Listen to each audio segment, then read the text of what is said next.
Hello, I am Reverend Irene Ford Smith, aka Miss Irene for my young peeps, and I want to welcome you to Generationally Speaking, where we come to the table, no matter our age, no matter our thoughts, no matter our beliefs, and we talk about life issues, no matter who we are, and we use the Bible as the final basis for our response and our answer. I'm so excited today, as you can tell. I am still in Tennessee. Yes, I'm still in the great state of Tennessee. And I have with me today my co-host, Pastor Shamika Latte Oliver.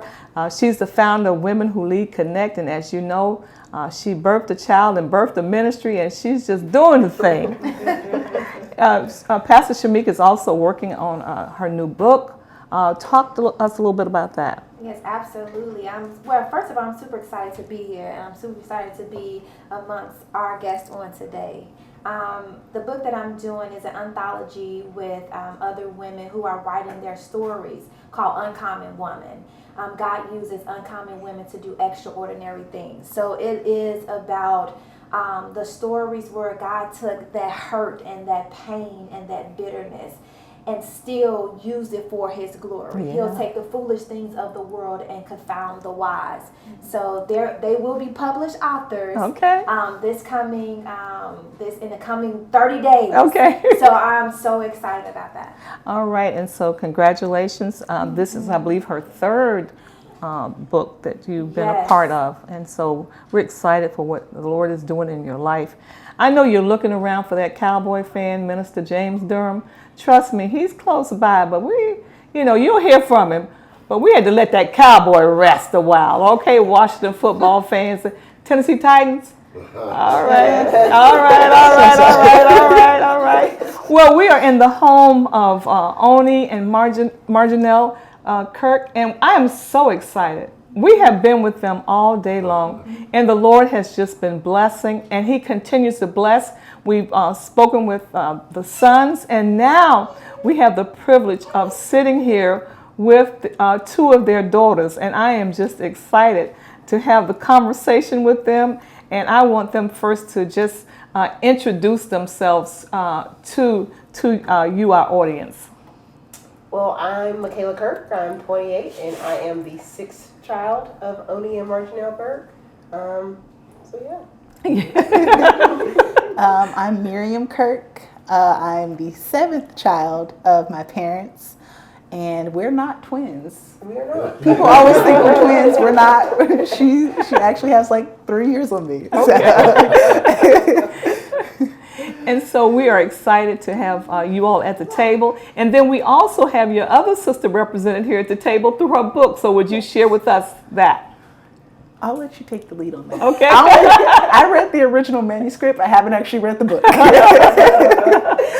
Well, so I guess Simone wrote The Day Sonny Died 3 or 4 years ago. It's been her passion project for several years. She wrote it with my dad, as you can tell. It's their names at the bottom is co-authored by him, and it's just about kind of what their foundation has been about their entire lives, where it's a fatherless boy and just kind of him growing up without a father, and just how he begins to navigate that and stuff, like as he goes from a young adult, from a teenager to a young adult, and just the trials and tribulations that he faced throughout his life, and I guess ultimately it's showing at the end, like, hey, if I had had a father, someone to guide me, like what his life would have been like at the end. So wow, fantastic. So this book, I'm sure, is available on Amazon. It is available on Amazon. So go out to Amazon and get your copy, and it's great reading, and I know you'll be blessed by it. And so all day long, we've been talking about the relationship of boys, sons with their father. But now we're going to shift a little bit, because we know that it's important that girls as well have a great relationship with their dad, because it does, according to psychologists, there are some things, some benefits of having a father in the home. For one, having your father, if it's a good father, if it's a great father, if it's a father that sows into you, that father can build your self-esteem. And so growing up in a household with siblings, what do you notice about each other, and when it comes to how you view how you think they view themselves and how you view them? I will say that one thing that people tell us all the time, no matter who they meet, is that we are a very confident bunch. Okay. We have no problem. We may not know how to do it right away, but we have no problem. We don't have any fear in doing anything. We just go ahead and do it because that's when our parents have always told us we can do all things through Christ Jesus who strengthens us. And so we're just like, no, we don't know how to do this, but I mean, that's not going to stop us. We figure it out along the way. Which some people may view as reckless, but we view as confident. But I would say that is definitely a trait throughout all of our siblings, and it definitely speaks because I mean, we're all on very different career paths. We've all done very different things in our life. Our parents didn't say that, hey, you have to do this. They never told us that. But anything that we've done, we've been successful in it because we've always had like, hey, we can figure this out. Like I know where I want to go. I know what I want to do, and these are the steps I need to take to do them. So I would definitely say that is something that's definitely important to us. Okay. Yeah. And just to feed off of her, one thing that my older cousin actually said recently when I was working with her, because she also does film in Atlanta, she was like, I needed that good old Kirk work ethic on set. I knew you would be ready to get down and dirty and pull those sleeves up and get ready to do that work. And that's something that was instilled in us at a young age. I think we each started cutting our own section of the grass at 9 years old. And usually you don't let children handle heavy duty equipment like that at such a young age. But our parents had faith in us and they believed in us. And of course we weren't out there by ourselves just cutting the yard. They were walking there with us so we could learn how to do it properly. But just that work ethic of wanting to do things properly and correctly and knowing how to do things for ourselves at such a young age. And just learning that responsibility, learning how to do our laundry, learning how to wash dishes, learning how to cut grass. And when we had pets, learning to take care of our pets. Those are little things that you learn as a child that when you grow older into an adult, those translate into more important things, into a job. You know how to take constructive criticism. You know how to work with a group. I mean, growing up in a family of 10, you always had a friend, even when you didn't have one. There was always somebody around. So learning how to work together when we had to be across town for soccer practice and somebody else had to be on the other side of town for basketball. We worked together to get in the car on time so everybody could get to their practices on time. And that was just part of our growing up so that when we were older, people were like, I need a Kirk. I know we'll get it done, even though they don't know how to do it. We'll figure it out along the way. You guys, please come to my house and mentor my girls. Psychologists also say that fathers are the ones who show their daughters how they are to be treated, especially by suitors, boyfriends. And do you find that to be the case when you interact with a young person, and when it comes to that love type of thing, you say, I think that's true because my nickname growing up was Pretty Girl. Okay. Oh, sorry. So, I don't need that reassurance from other people. That's what my dad called me growing up. He called me Pretty Girl. And so usually sometimes in the culture, people are looking for that person or people who find them beautiful, who think that they're strong and confident and lovely. And I didn't have to find that, I don't feel like, because I grew up being told that I was beautiful and that I was strong and that I was confident. So that's something I knew that was just within myself. No, I don't. I would say it's made it, well, first of all, our parents didn't let us date. Okay. That's also true. Yeah, she makes a good point. They called it, they would call it courting, but you couldn't even do that until you're out of the house. But I mean, I would say it's actually made it harder dating because, I mean, you just see like how my father treats our mother and you're just like, that's definitely ain't out there. So, I mean, yes, like you see like what a man is supposed to bring to a relationship, how they're supposed to treat you. But I would say it's also made it harder because you're just like, well, all right, the pickings out here are very, very slim. They're not checking enough boxes.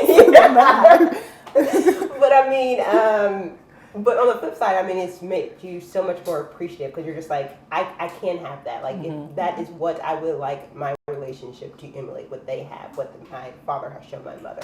And so, yes, it's a good thing and a bad thing, but definitely, he has definitely showed us what to look for in a suitor. They ever come along. Yeah. You know, when I was growing up, and when it came to suitors, you know, we were sort of pigeonholed into just looking at your race. But I'm thankful that that's not the case anymore. So do you find yourself willing to date outside of your race? And what about outside of your faith? That's a good question.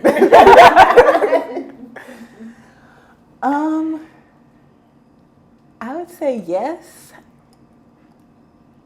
for race, no to faith, just because I feel like my faith is part of my worldview and part of my fundamental values, and it's hard to have a relationship with someone who doesn't have the same faith as you.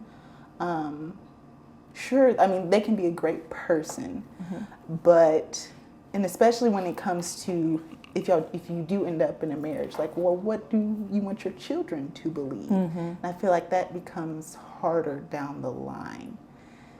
But a race, it's like, I'm fine. I'm fine with any race. Yeah. This is true. I mean, you can just look at the people that my siblings have married. I mean, there's no one who have just been an African American that they have married. Right. I mean, you have African American, half Nicaraguan, a mix, a white, and so it's just like our parents are very accepting of that.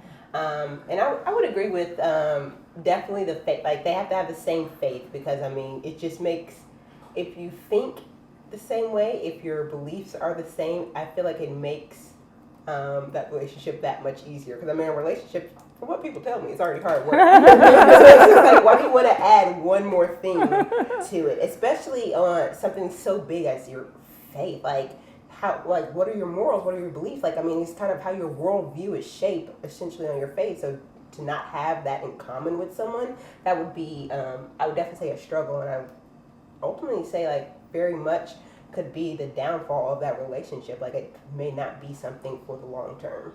Yeah. One of the things that I like just seeing you and your sister getting along. Like, you guys are laughing together. You're, complimenting each other and still like each other. Right? Am I right or wrong? You're right. Still like your sister. Okay, good. I mean, I honestly think that it is powerful. I think this is something that we need to see. So what did your father and your mother impart in you to make you still, want to sit next to your sister? Because sometimes we don't see this in families, honestly. We're fighting against each other. The competition is there, and so just share a little bit about there to bring hope to the world of siblings. Yeah. They made us share a room for the first 20 years of our life. That had little to do with it. But even to this day, like, we have our sister workouts twice a week. We go to like a weightlifting class on Tuesdays, and then we go to a different weightlifting class on Thursdays. So like twice a week, we're checking in with each other in person.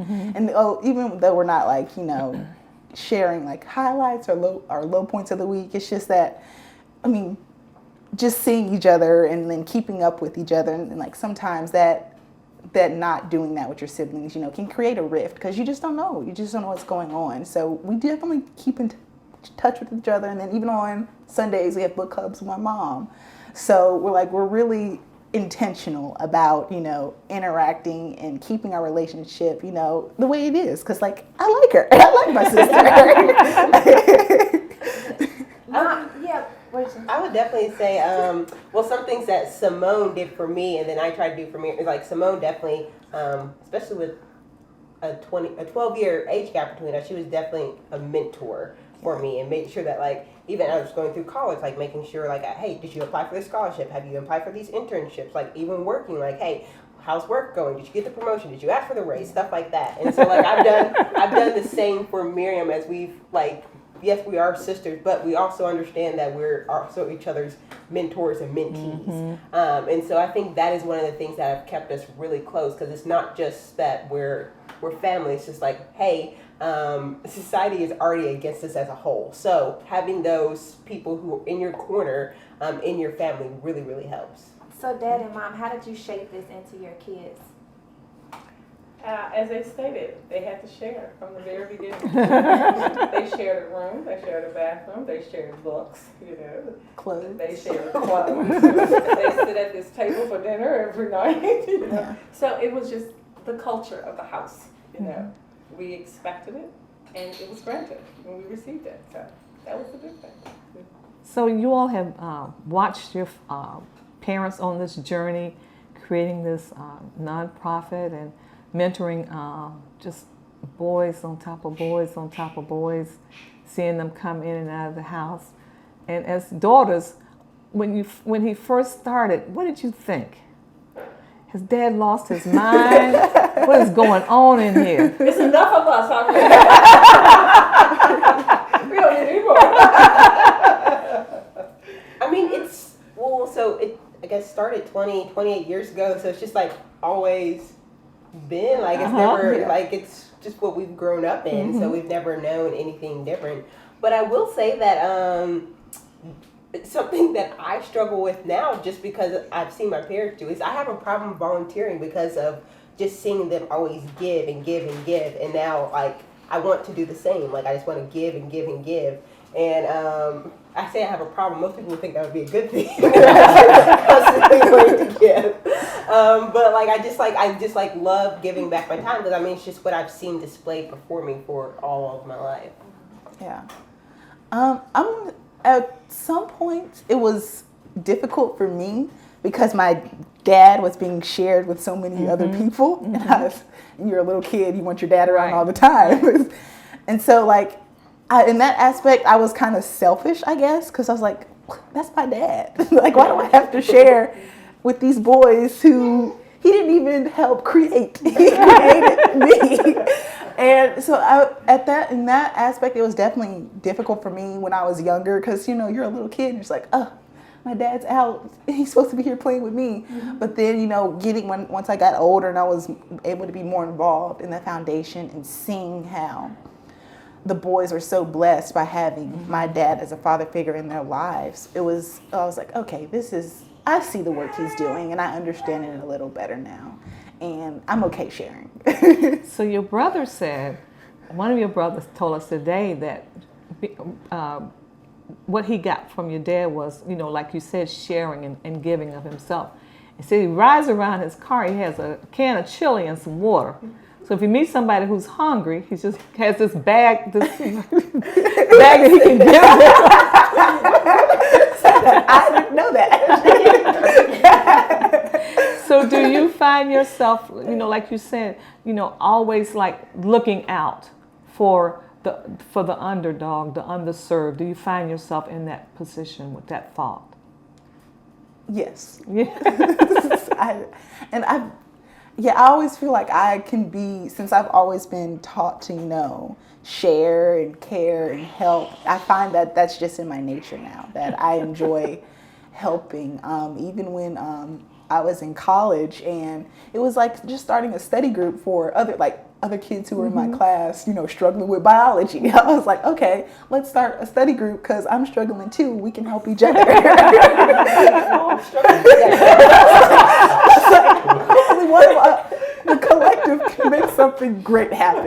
And so just always wanting to be able to help others, and sometimes it's made it hard to receive help because I've always saw myself as the helper. Right. So that it's up and a downside. It's like, oh, I'm ready to help. I got this. I'm so excited to help. But it's like, oh, do you need help? I'm like, no, I'm good.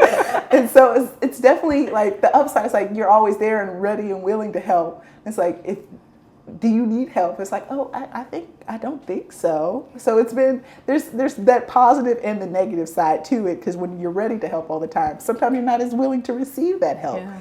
So I think, Pastor Shamika, you work with so many women, and you probably can talk a little bit about that, about how women perceive themselves and perhaps not positive image as they do.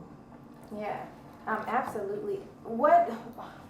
It's so much I want to just ask, because how you've just been just grounded in so much good soil, so with the soil you've been grounded in, where are you building from that? What do you see yourself doing in the near future? Is it for other people to help build them from the things that you have learned?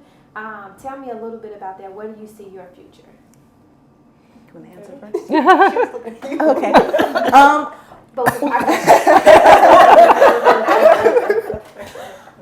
Well, the meaning of my name, well, one of the, I guess, the meaning of my name and my goal in life is to help people find their good traits. And that's what I try my best to do. Back to what I was saying a little bit earlier, like I've always been that friend in the corner, motivating everybody, pushing everybody forward. Like, you got this, you can do this, you're good at this, and this, put that on your resume. So, always being that cheerleader in the corner. So that's always, and I've tried to take that to heart. I've tried to make that my life's goal, is giving those healing words to help people and helping people find their best traits. Because sometimes, like, we don't see our best traits, and it takes that person in your corner cheering you on. And I haven't figured out how I want to translate that into my life's work yet. I don't know how I want to present that physically, but I know that I'm trying my best to do that.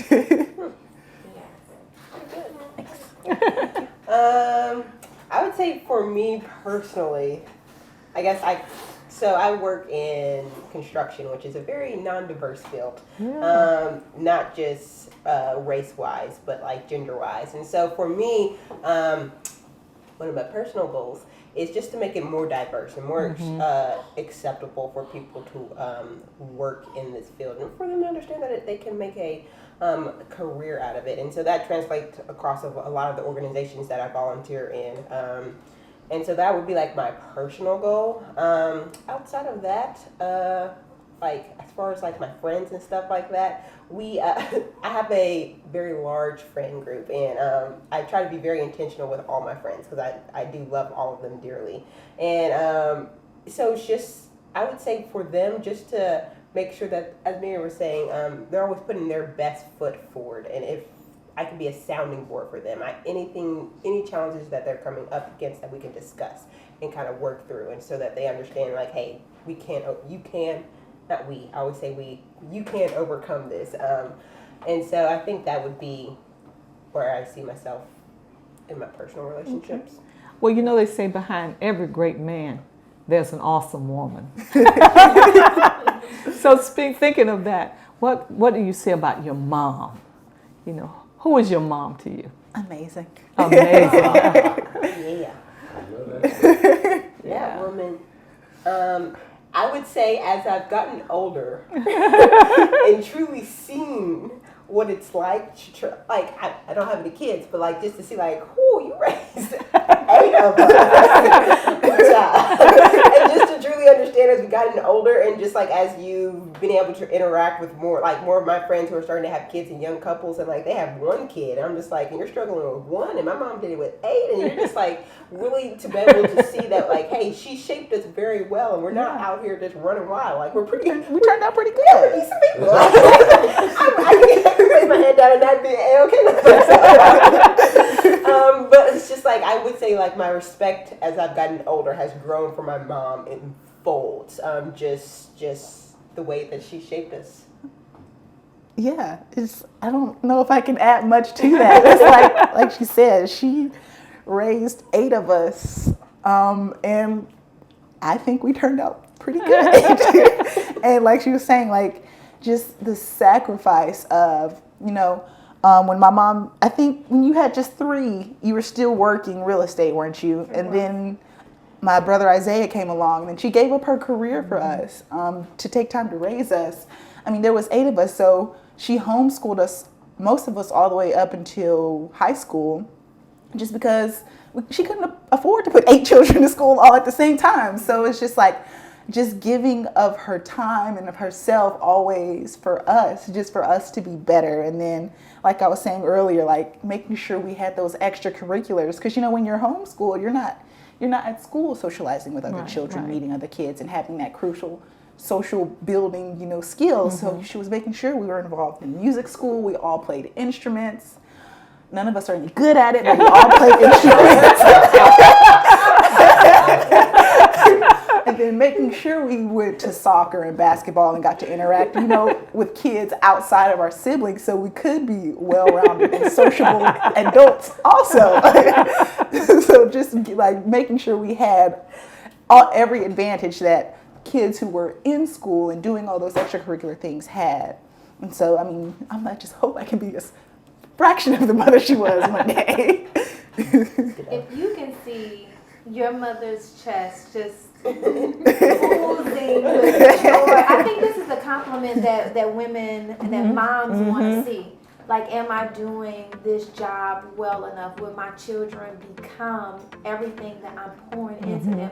And so for this thing to manifest right here, well, before we got here, but to watch it manifest, kudos to you, Mom. I'm just like, yes.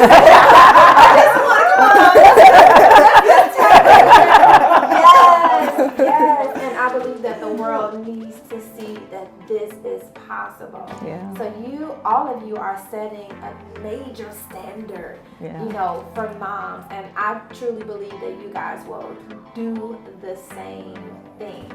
So that's absolutely awesome.